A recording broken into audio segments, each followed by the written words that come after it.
capítulo 11. Vamos juntos. Você pode acompanhar a leitura. Quero ler os versículos 1, 2 e 3. Depois nós vamos ler o 6º versículo. Ora, a fé é a certeza daquilo que esperamos e a prova das coisas que não vemos, pois foi por meio dela que os antigos receberam bom testemunho. Pela fé entendemos que o universo foi formado pela palavra de Deus, de modo que o que se vê não foi feito do que é visível. Agora leia comigo o versículo 6.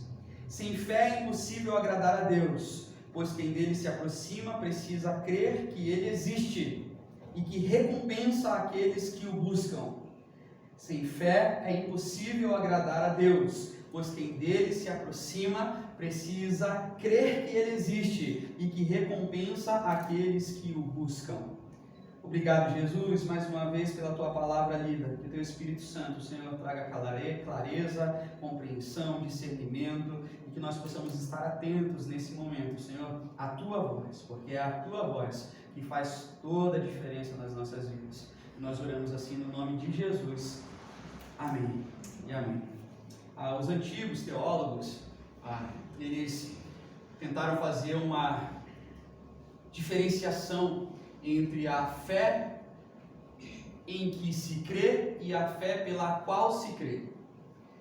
A fé em que se crê é a fé mais comum, em que você pode perguntar para uma pessoa que nem conhece Jesus se ela tem fé, e essa pessoa pode dizer para você, responder para você, sim, eu tenho fé. Essa é a fé em que se crê. É a fé em que você crê em algo, você escolhe acreditar, dar crédito à palavra de alguém, a algum plano seu, a algum diagnóstico, você dá crédito a isso, você diz, eu tenho fé nisso. Essa é uma fé comum a todos. Mas os teólogos e os estudiosos da Bíblia, eles discerniram que a fé cristã é a fé na qual se crê. A fé na qual se crê. Ou seja, essa fé é uma fé conteúdo. Ela tem um objeto, ela tem algo concreto.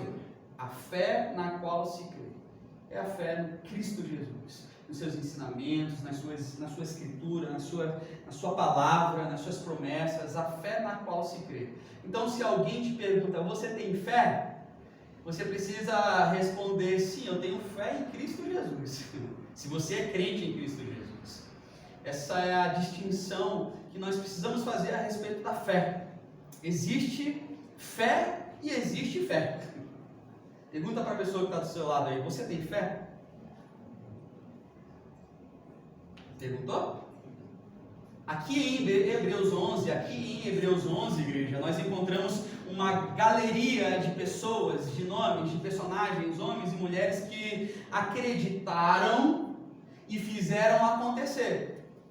Acreditaram e fizeram acontecer. Aqui em Hebreus 11, então nós podemos dizer que são pessoas de fé. Porque são pessoas que acreditaram e acreditaram no quê? Na palavra de Deus, na palavra dita, no chamado, na vocação, na voz que ouviram. Tiveram discernimento. Nessa voz que ouviram, discerniram-se a voz de Deus e fizeram acontecer. Fé. Não se trata de uma definição de fé, Hebreus 11. Não se trata de uma definição de fé, mas sim de uma descrição do que essa fé faz, do que ela promove nas nossas vidas, como essa fé funciona.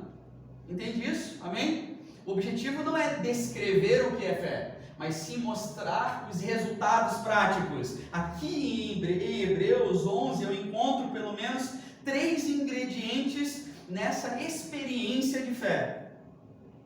3 ingredientes: certeza, convicção e compromisso. Vamos repetir juntos? Certeza, convicção e compromisso. Aqui em Hebreus 11, a experiência de fé acontece com esses 3 ingredientes: certeza, convicção e compromisso. Se existe a certeza de uma realidade futura, então eu vou mover a minha vida com relação a isso que eu tenho certeza. Se existe certeza com relação a essa realidade futura, mas se não existe compromisso de fazer acontecer, então não é fé. Não é fé.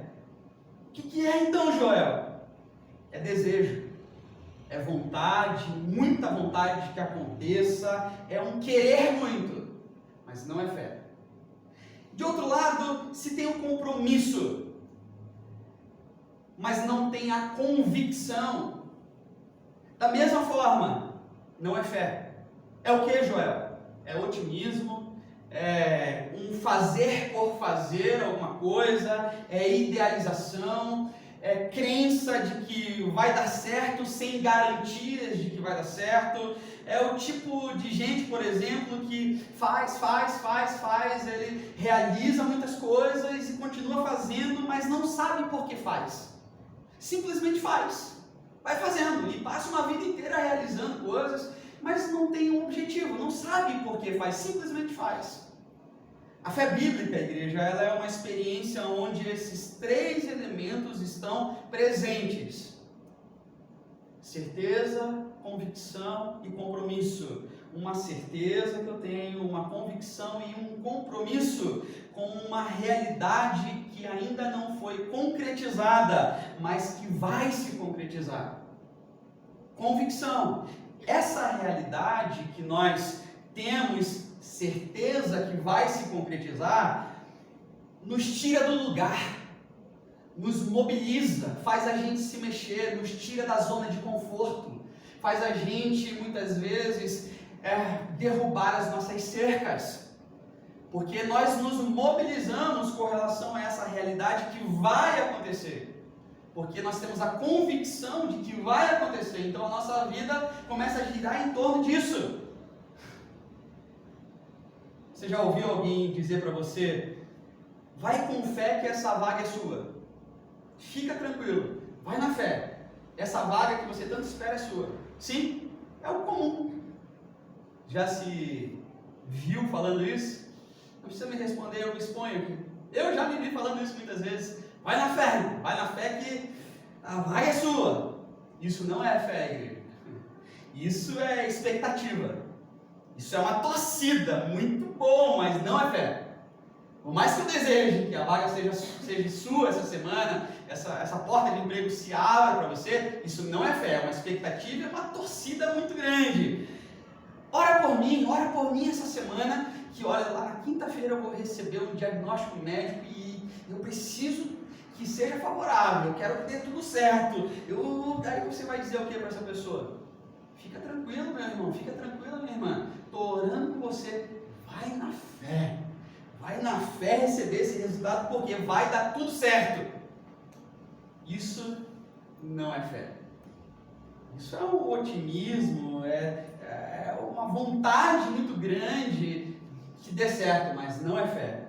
A fé bíblica, ela é diferente de torcida, ela é diferente de vontade, ela é diferente de expectativa, ela é diferente de boas vibrações.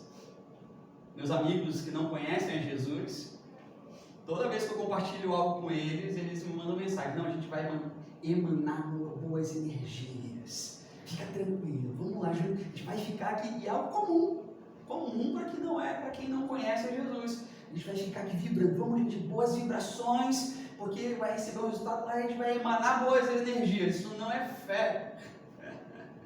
Isso é exatamente isso, boas energias, vibrações positivas, um otimismo muito legal, mas não é fé.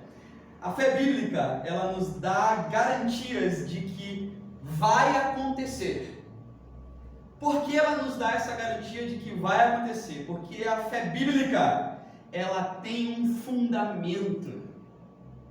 A fé bíblica tem um fundamento: Deus e a palavra de Deus. Essa fé tem um fundamento. É isso que Hebreus 11, versículo 1, leia lá na sua Bíblia, acompanhe comigo, por favor, nos garante. A fé é a certeza daquilo que esperamos e a prova das coisas que não vemos. Quais coisas que nós não vemos, Joel? Versículo 3 responde para a gente. Pela fé, entendemos que o universo foi formado pela palavra de Deus. Não foi isso que nós cantamos? Não há Deus maior, criou os céus, criou a terra, tudo Ele fez, tudo Ele formou. Pela fé, nós entendemos que o universo foi formado pela palavra de Deus, de modo que o que se vê não foi feito do que é visível. Então, quais são as coisas que nós não vemos? Que o texto está nos dizendo? Nós não vemos Deus. Nós não vemos Deus. Nós não vemos a palavra criativa e criadora de Deus, por exemplo. Nós não vemos isso. Nós não vemos o poder de Deus. Nós não vemos Deus, mas nós sabemos que Deus existe, sim ou não? Sim. Claro que sim, nós sabemos que Ele existe, porque tudo o que existe foi criado por Deus. Por isso nós sabemos que Ele existe. Deus trouxe todas as coisas à existência. Esse é o nosso fundamento, é o fundamento da fé. Qual é o fundamento e a garantia da fé, Joel? Deus. Não é a minha fé, é Deus. Vai que vai dar tudo certo. Eu tenho fé que vai dar tudo certo. Isso não é fé.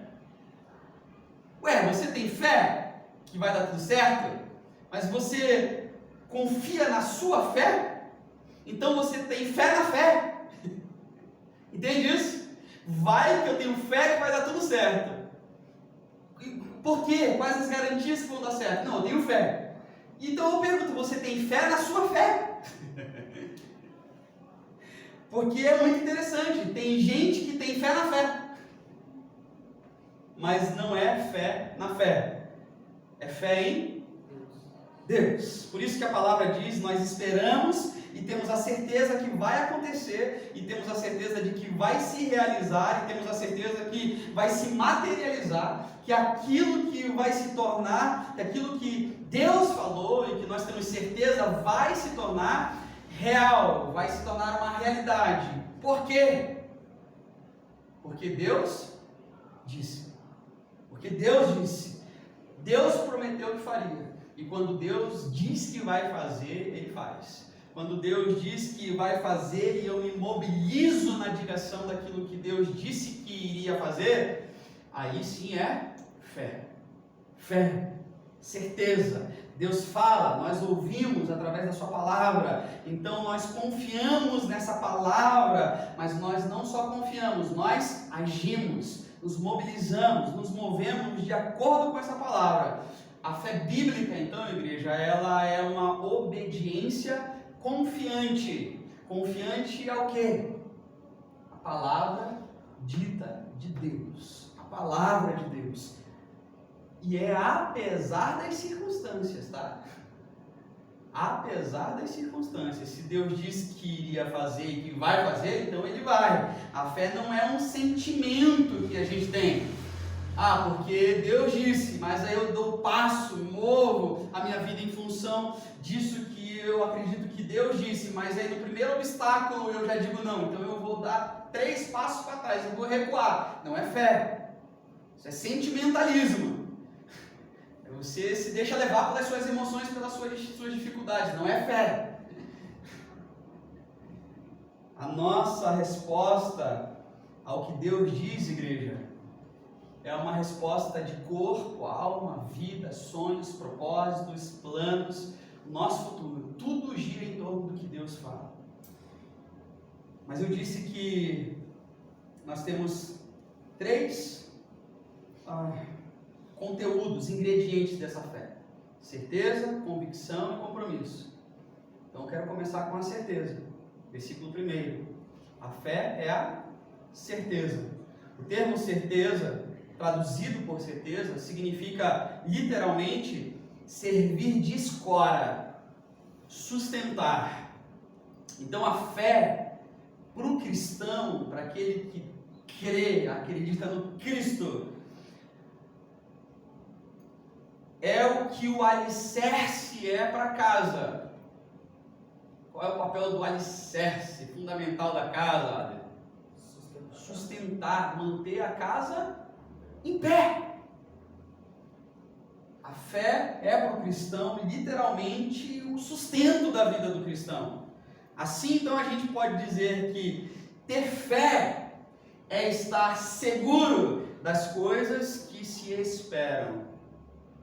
Estarmos alicerçados em Deus enquanto esperamos em Deus. A fé do cristão é o meio que Deus usa para dar confiança e segurança de que as promessas de Deus serão cumpridas. Aí aqui, como eu disse para você, nós temos uma galeria. Fique tranquilo, tem muito herói da fé aqui. Eu escolhi 3. Nós temos aqui de exemplo de certeza de alguém que sustentou a sua vida na palavra dita por Deus, discernida como palavra de Deus, Abraão. E quem é o Abraão para os cristãos? Responde mais alto aí, igreja. O pai da fé. Por isso ele está aqui em Hebreus 11, lógico, um dos heróis da fé. Nós temos aqui o exemplo de Abraão. Porque Abraão, ele saiu da sua casa, ele sai da sua terra, você conhece a história, Gênesis 12, para ir para um lugar desconhecido, sim? Porque Abraão saiu da sua terra, da sua segurança, para ir para um lugar desconhecido, igreja? Porque Deus falou. Porque Deus falou para ele fazer isso. Veja, Abraão não sonhou em ser pai de uma grande nação. O relato histórico bíblico não diz isso para a gente. Então Abraão, ele dá o passo da fé. Ele nunca tinha imaginado que seria pai de grande nação, o pai da fé, mas movido pela voz de Deus, pela palavra de Deus, ele agiu, ele foi. Ele fez, ele deu o passo da fé, ele se mobilizou, ele se engajou e ele foi confiante nisso. Escorado e sustentado no que, igreja? Na palavra de Deus, naquilo que Deus falou para ele. A palavra de Deus, o chamado de Deus gerou essa mobilização na vida do Abraão.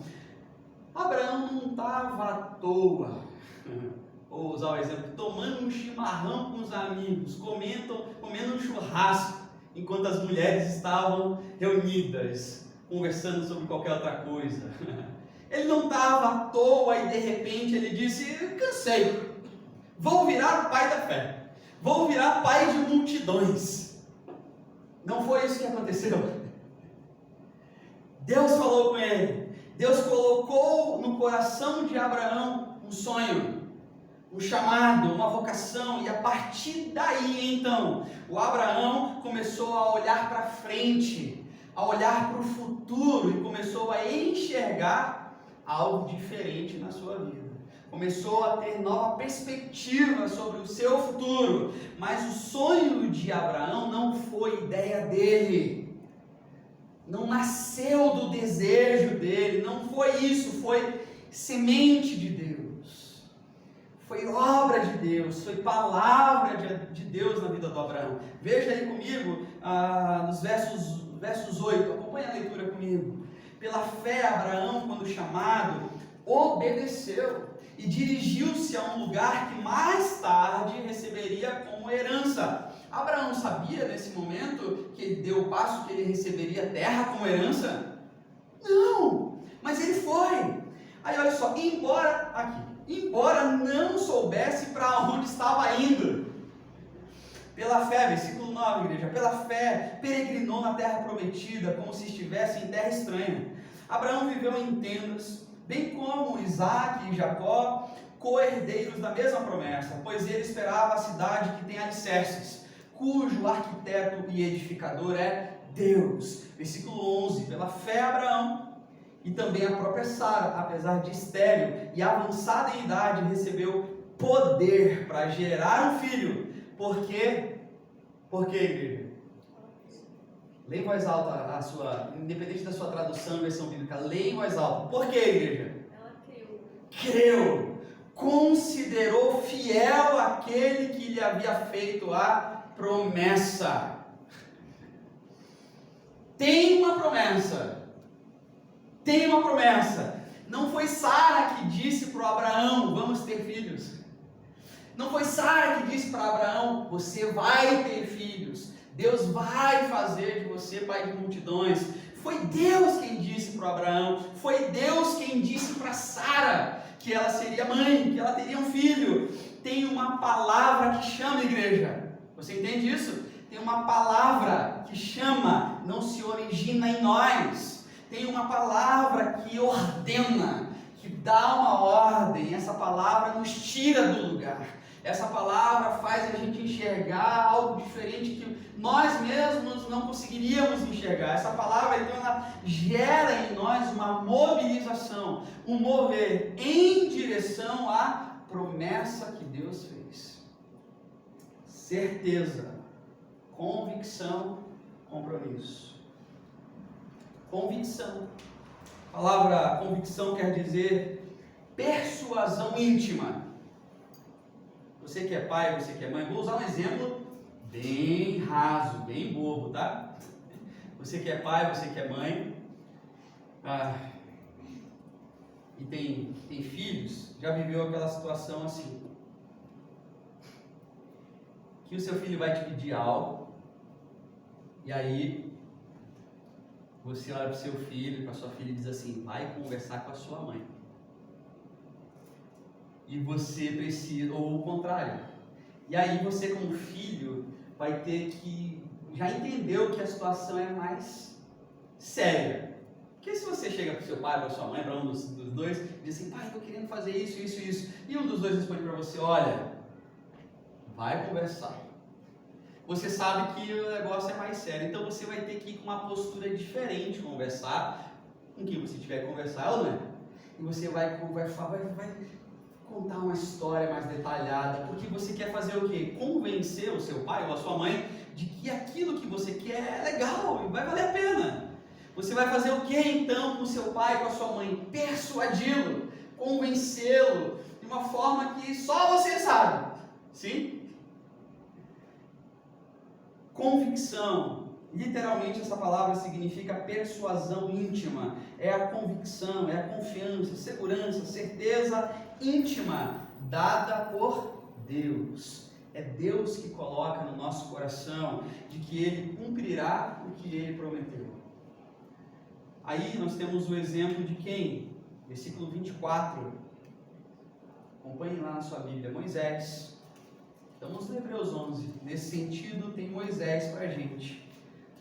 Pela fé, Moisés, já adulto, recusou ser chamado filho da filha do faraó, preferindo ser maltratado com o povo de Deus a desfrutar os prazeres do pecado durante algum tempo.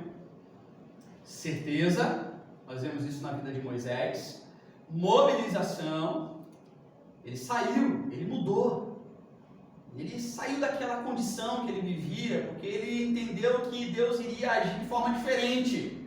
Ele ouviu Deus e ele agiu. Certeza, mobilização. E essa mobilização foi uma mobilização sacrificial. Mobilização sacrificial. Ele viveu desonra, ele foi para um deserto.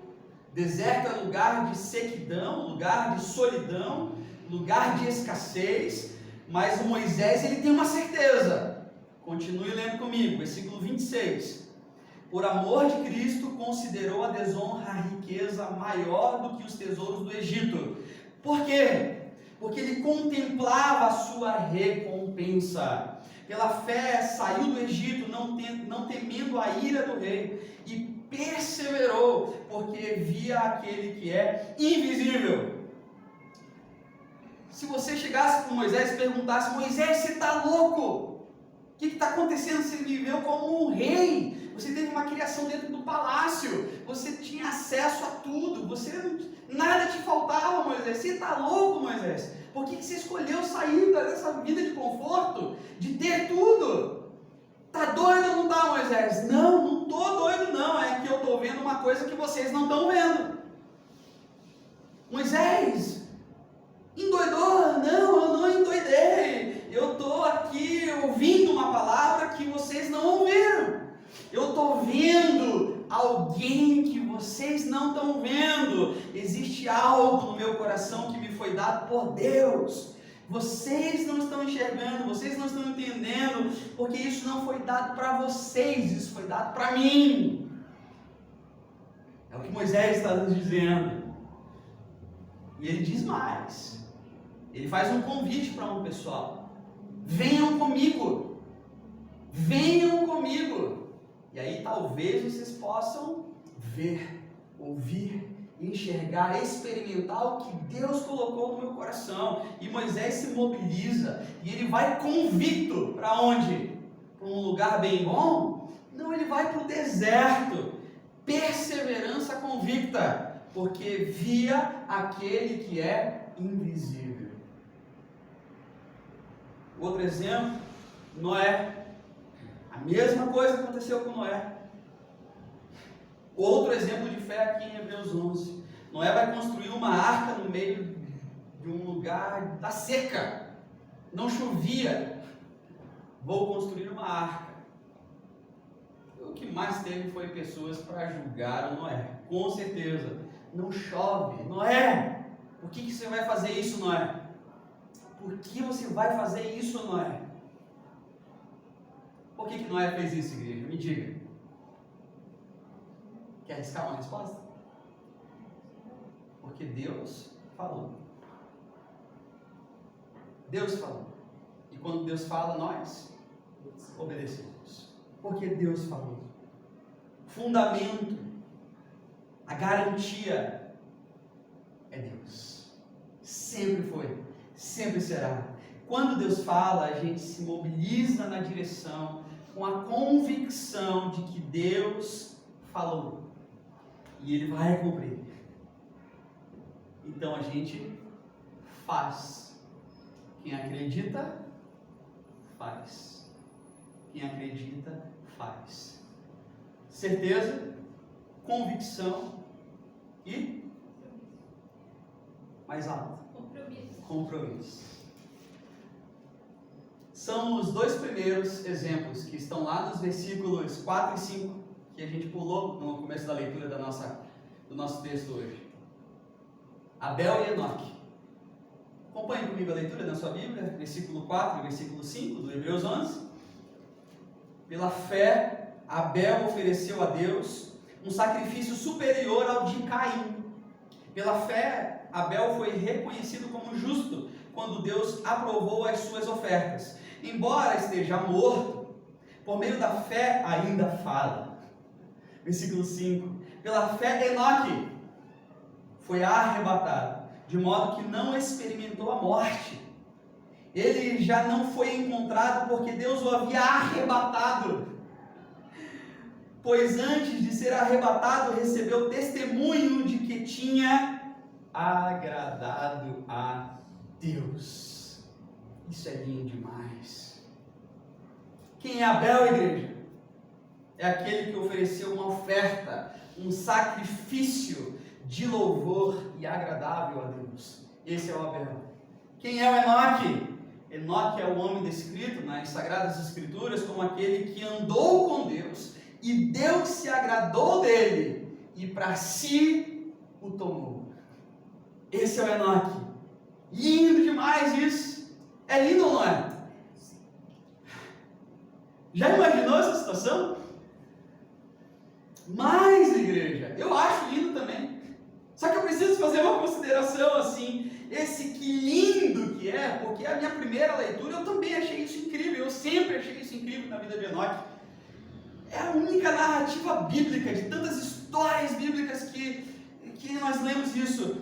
Deus tomou ele para si porque se agradou, e nós não vemos mais isso na Bíblia. Lindo, mas que lindo isso, se eu não tiver mais nenhuma pretensão na vida, a não ser de que, igreja?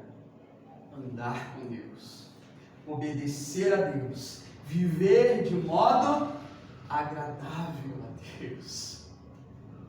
Que lindo isso! Mas você está disposto a viver da única e suficiente forma de simplesmente andar com Deus, desejar o que Deus quer andar com Ele de forma agradável e que tudo que você faz, fala, sonha, planeja, seja para a glória e honra de Deus em todos os momentos da sua vida, aí sim é lindo de verdade. Comprometimento com Deus. É assim, se te perguntarem, por exemplo, o que mais você quer da sua vida? Hoje, se te fizerem essa pergunta, o que mais você quer da sua vida? A pessoa que tem contentamento em Deus, o Enoque, diria: nada. Eu não quero mais nada. Eu tenho tudo, porque eu tenho Deus. E se eu tenho Deus, eu tenho tudo. Então eu não preciso de mais nada, porque Deus me basta. Essa seria a resposta do Enoque. O que mais você quer na vida? Nada. Eu já sou grato por ter chegado nesse lugar onde eu estou, em que eu estou contrito diante de Deus. Eu me coloco nesse lugar como criatura diante do Criador. Então, como criatura diante do Criador, eu não preciso de mais nada, porque eu tenho aquele que criou todas as coisas, que supre todas as minhas necessidades. Você entende isso? Diga amém. Enoque andou com Deus. Igreja, essas são experiências muito particulares com Deus, sim ou não? O que me leva a fazer alguns questionamentos. Fiz a mim mesmo e divido com você. Quais são as suas expectativas de futuro? Quais são os seus sonhos? Quais são os seus planos? Quais são os seus horizontes futuros? Você olha para frente, lá, o que você enxerga? O que é que tira você da cama toda segunda-feira? O que tira você da cama toda segunda-feira? Por que vale a pena viver para você? Você vive em razão do quê? Ou você é do time Let It Be? Professora de inglês, traduz para nós aí literalmente Let It Be. Fala em voz alta. Deixe estar, deixe acontecer, deixe, assim, deixe a vida me levar. Pronto. Saímos dos Beatles e fomos pro samba. Deixa a vida me levar. Você tem sonhos? Você tem sonhos? Você tem coisas que você espera que se realizem na sua vida? Quais são as suas expectativas de futuro? Quais são as coisas que ainda não se realizaram, não se concretizaram na sua vida, mas você deseja que elas se realizem, que se concretizem? Isso tudo, igreja, é muito importante nós termos claro na nossa caminhada, porque são essas coisas que nos ajudam, que me ajudam a dizer sim para certas coisas e não para outras. A saber essas respostas, esses questionamentos, me ajuda a organizar a minha vida, me ajuda a definir as minhas relações interpessoais, me ajuda a definir a qualidade que eu quero nos meus relacionamentos. Tudo isso são essas expectativas futuras, são esses lugares que eu vejo no horizonte, no futuro, lá, e essas expectativas de eu querer chegar lá, esses lugares ainda não pisados, é que servem como referência de Deus, para a gente saber como organizar a nossa vida para que a gente chegue lá. Então, o que é que você está esperando na sua vida? O que você espera da sua vida? Ou você vai dizer que você não espera mais nada? Ou você vai dizer para mim que você não sabe? Eu não sei, eu já esperei, hoje eu não espero mais, eu já me frustrei esperando, eu já não espero que aconteça mais mudança, eu não tenho expectativa, eu já estou esperando há tanto tempo que eu já cansei. Ou você vai me dizer que você não acredita mais? Eu quero dizer para você que nós somos aqueles que acreditam. Nós somos do time dos que acreditam, porque nós escolhemos acreditar.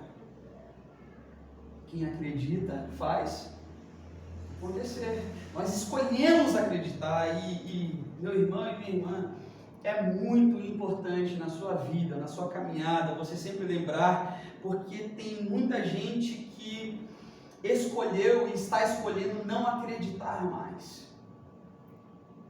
E é muito importante você lembrar disso, que nós escolhemos acreditar. Nós escolhemos, nós não desistimos, porque Deus não desistiu. Nós não vamos desistir também, porque Deus não desistiu.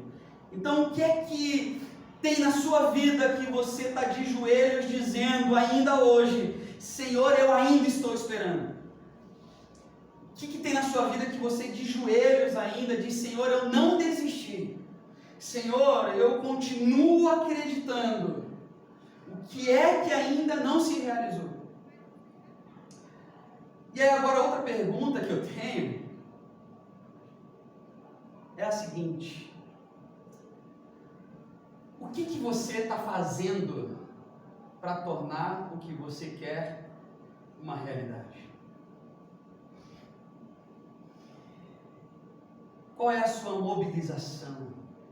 Qual é o seu compromisso de trabalho? Qual é a sua força motora, propulsora, realizadora? A força que te impulsiona? O que é que você está colocando? Onde é que você está colocando a sua energia diária? Onde é que você está depositando isso? A sua inteligência, a sua capacidade criativa, de criar, de fazer, de pensar. Onde é que você está colocando o seu talento? Onde você está colocando a sua paixão? Os seus desejos, aquela sua capacidade de construir coisas bonitas? Onde está tudo isso? E mais, como é que você sabe que isso que você está investindo a sua vida até hoje vai valer a pena? Como é que você sabe disso? Quais são as garantias que te dão certeza de que isso é bom para você, de que isso vai acontecer? Quais são as suas convicções? Quais são os seus compromissos? Porque se a gente não sabe como responder essas perguntas, eu sinto lhe informar, você, meu irmão de fé, minha irmã de fé no Cristo, se você não sabe responder nada disso, se nada dessas perguntas fez sentido algum para você, eu quero dizer para você que você está à deriva. Se você responder que não sabe, o que eu posso dizer é que você não teve uma experiência de fé. Infelizmente, não dessa fé, desses homens, dessa galeria de fé de Hebreus 11. Você não teve uma experiência de fé. Você não está comprometido com o sonho de Deus.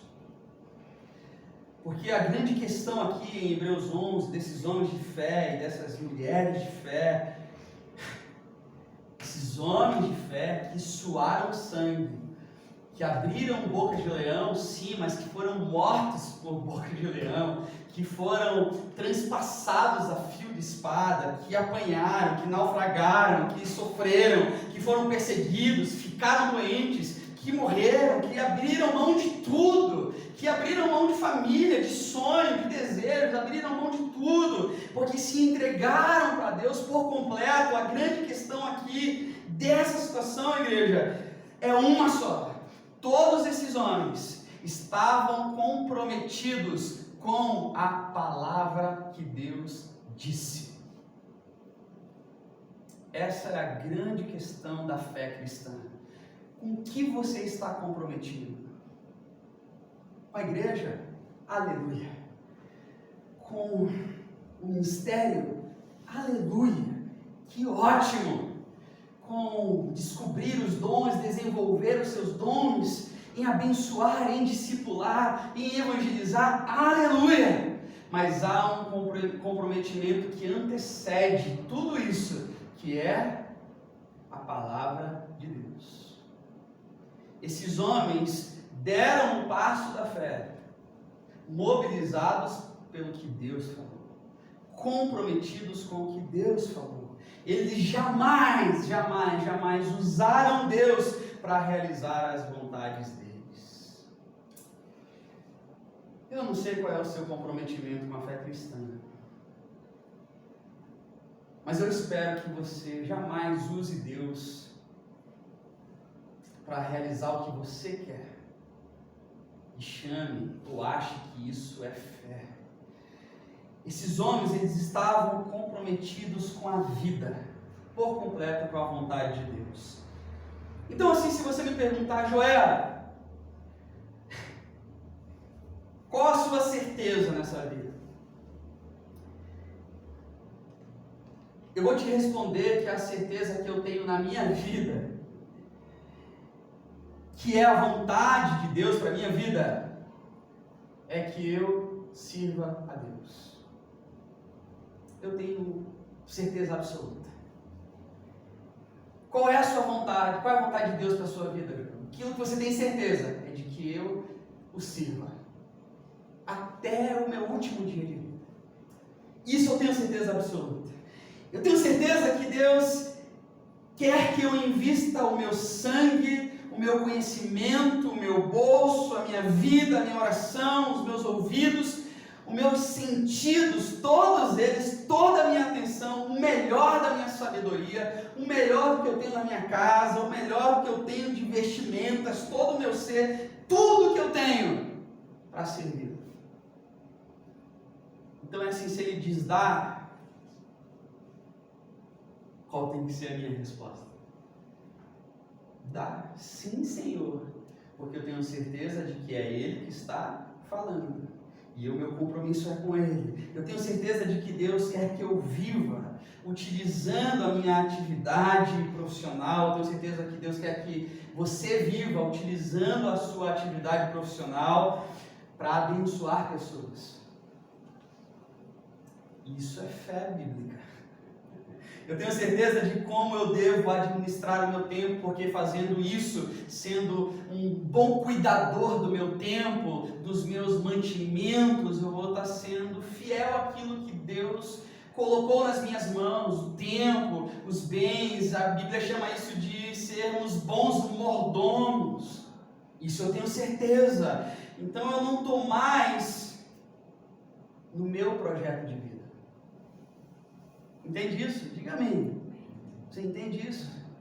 Eu não estou mais no meu projeto de vida. Fé. Fé bíblica. Isso eu tenho certeza absoluta. Por quê, Joel? Porque um dia o Evangelho fez sentido para mim. Porque um dia eu ouvi a voz de Jesus. E aí Jesus falou assim, então agora você vai viver o que eu quero para você. E o seu comprometimento agora é com a minha vontade e com o reino de Deus. Um dia o Evangelho chegou para mim e fez sentido. Mudou tudo. E aí o reino de Deus me foi anunciado, então eu não consegui não ir para esse bendito reino de Deus. Foi irresistível, é irresistível, e quando eu fui eu disse, Senhor, a minha vida é tua, usa-me. Eu acho que todos nós que temos uma experiência com Cristo Jesus, Jesus de Nazaré, devem dizer a mesma coisa. Deve ter sido a sua experiência, o que eu tenho, o que eu sou não é mais meu, é tudo teu, é tudo para ti. E eu coloquei a minha vida nesse caminho, a estrada que eu ando agora é a estrada chamada Reino de Deus, em tudo. A minha vida está comprometida em buscar em primeiro lugar o que, igreja? O reino de Deus e a justiça de Deus. Tudo que eu sou, tudo que eu faço, esse é o critério da minha mobilização, do mover, dos meus passos, do meu movimento, de tudo que eu faço. E essa é a minha experiência de fé. Se você me perguntar, Joel, você é um homem de fé? Eu vou responder para você, sim, eu sou um homem de fé. Mas você disse que não sabe se o emprego vai dar certo. Você disse que não sabe se a porta vai se abrir. Você disse que não sabe que o diagnóstico vai ser favorável. Você disse tanta coisa aí, se vai dar tudo certo, se a minha vida vai melhorar, se meu filho vai se livrar das drogas. Que homem de fé é você então, Joel, que questiona tudo isso? Aí eu vou dizer para você, não é essa fé aí não que eu tenho. Não é dessa fé que eu experimentei. Não é disso. A fé que eu tenho é a fé de ter visto, é a fé de ter ouvido, de ter experimentado o desejo, a paixão, o mover de Deus vindo ao meu encontro, que colocou no meu coração pelo reino de Deus, pela sua justiça e a paixão por Jesus de Nazaré, a qual eu me rendo todos os dias, eu crucifico o meu eu todos os dias, diante dele eu coloquei a minha vida para segui-lo e para servi-lo e servi-lo, andar olhando para o céu, preocupado com que Deus, se ele está olhando para mim, está se agradando, como se agradou de Enoque, da forma com que eu ando vivendo. Essa é a minha preocupação. E eu tenho certeza que esse projeto de vida, essa minha caminhada, igreja, essa direção que eu estou indo, vai me levar a um lugar onde eu jamais vou me desapontar. Porque a palavra diz que aquele que prometeu é fiel para cumprir. O que cabe a mim? Obedecer. Ser fiel então nessa caminhada, não retroceder. Ser fiel ao compromisso que eu assumi um dia com ele. Ir até o fim. Não negociar os valores. Estar convicto, eu tenho certeza. O reino de Deus, ele é uma realidade que vai se consumir, sim. Eu tenho certeza. O reino de Deus vai se estabelecer. E a palavra diz que um dia todo olho verá, toda língua confessará, todo joelho se dobrará diante dos reis, e todos irão reconhecer que Jesus Cristo é o Senhor. Só que eu não espero esse dia, eu vivo isso hoje. E o meu desejo para a sua vida é que você viva o reino de Deus hoje. Você não viva esperando o reino de Deus chegar, mas você viva o reino de Deus no hoje, no agora, todos os dias, nas suas relações, no seu ambiente de trabalho, na sua casa, na sua igreja. Nós fazemos isso hoje, nós não esperamos. Meu irmão, minha irmã, põe a mão na sua consciência. Onde você está gastando, investindo e dedicando o melhor que Deus te deu? O que é que você está construindo na sua vida? Qual é o seu horizonte futuro? Meu pedido para você, meu desejo, minha oração para você é que você se certifique de joelhos na presença do Senhor, de que isso aí que você faz todos os dias, que você realiza todos os dias, de que isso que você sonha, de que isso que você corre atrás, de que isso que você deseja, almeja, planeja, certifique-se de joelhos diante de Deus que vale a pena. Foi isso que Salomão, sábio, nos alertou. E ele disse: lembra-te do teu Criador o quanto antes que cheguem os maus dias, os dias em que você vai dizer: eu não tenho contentamento nisso. Sabe por que você não vai ter contentamento? Talvez, se for o seu caso, eu espero que não seja. Porque você construiu um castelo, você construiu algo na sua vida, mas esse algo, esse castelo, não tinha nada de ver com o reino de Deus e a vontade de Deus. E aí você constrói uma vida, você alcança, você conquista, e quando você chega lá na sua conquista, no seu lugar que você quis tanto chegar, você vai chegar lá e como todos chegam, e vai perceber e vai dizer: é só isso? E se você disser para mim assim: eu cheguei lá e percebi que é só isso, e é só isso mesmo, Joel? Eu vou te perguntar: foi Deus que falou para você? Ele falou, não, eu tenho uma referência de vida, meus pais sempre me ensinaram a ter conquistas, a planejar, sonhar, batalhar, correr atrás e conseguir. Aí eu vou dizer para você, então é só isso mesmo.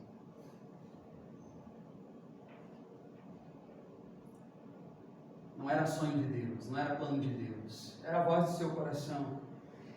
E eu quero te dizer que Deus, Ele não patrocina o seu desejo. Deus não patrocina a sua vontade. Deus não tem comprometimento nenhum com o que eu quero, com o que você quer, com o que eu sonho, com o que eu desejo. Deus é o tipo de Deus, o nosso Deus é o tipo de Deus que Ele patrocina plano de Abraão. O nosso Deus é o tipo de Deus que realiza e faz acontecer planos de Moisés, de Davi, de Jesus, de Paulo, dos apóstolos e todos os heróis da fé registrados em Hebreus 11. Então, meu irmão e minha irmã, quem acredita faz acontecer, movido pela voz de Deus, pela palavra de Deus. Meu desejo é que Deus encontre aqui entre nós muitas homens e mulheres que possam ser chamadas de heróis da fé. Esse é o meu desejo. Certeza, convicção e comprometimento. Compromisso de vida. A Deus o Senhor toda a glória e amém. Quero te convidar a fechar os seus olhos. Nós vamos orar.